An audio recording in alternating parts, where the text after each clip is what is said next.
Right is only half of what's wrong. Unfinished Interviews. George Harrison, 1975-2001. Written by Geoffrey Giuliano. Narrated by Geoffrey Giuliano.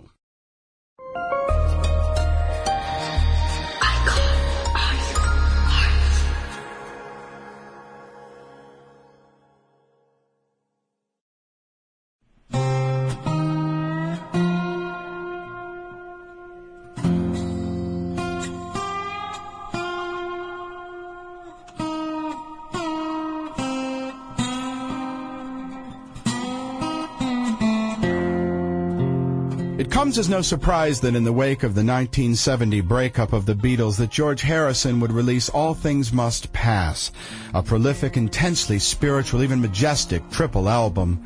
Having finally escaped the hectic, heady days of Beatlemania and the domineering shadow of Lennon and McCartney, Harrison was at last allowed to sing. Interestingly, Harrison's work is a mirror of his own spiritual journey, the subject of which becomes ourselves and, curiously, not George. The enigmatic Harrison allows us to identify with his questions and quest, but never his personal self. Emerging from what he refers to as his nightmare tenure with the Beatles, the tight-lipped guitarist has enjoyed a rather successful solo career. Even after several commercially disappointing albums in the late 70s, Harrison managed to flourish in his third decade of music with 1981's Somewhere in England and the massively successful Cloud 9 in 1988. In addition to which, George's work as a movie producer with his handmade films turned out such classics as Time Bandits and The Life of Brian. In 1988, Harrison returned to a brand new life as Nelson Wilbury in the now legendary Traveling Wilburys, a magnificent project he helped concoct with fellow conspirators Bob Dylan, Tom Petty, Roy Orbison, and Jeff Lynne.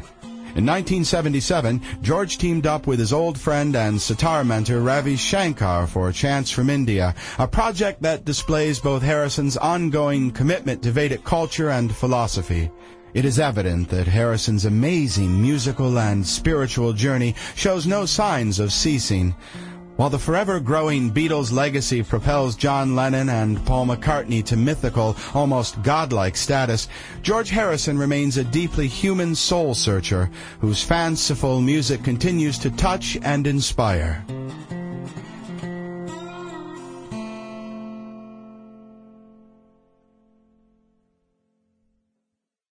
Well, yeah. Okay. Yeah. Because, I've seen them do things to people like, for an example,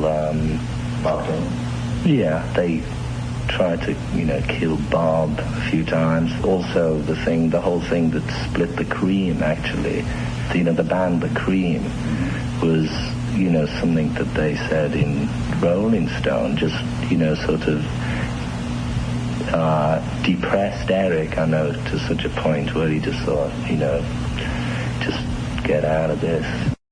Because you either have to agree completely with them and commit suicide, or, take them with a pinch of hate. So, really just, because I could read criticisms of myself and, if I'm in a decent mood, I'll think, well, that's unfair, and that is, maybe that's fair, but if you get depressed, you start agreeing with them. If you start agreeing with them, then you just go and do yourself in. But wouldn't do that, just for something else, because enough things happen to prove that it's not exactly how they see it, one situation with the rock press, for example, was the one guy who came to write an article because he disagreed with another article that had been written in his paper.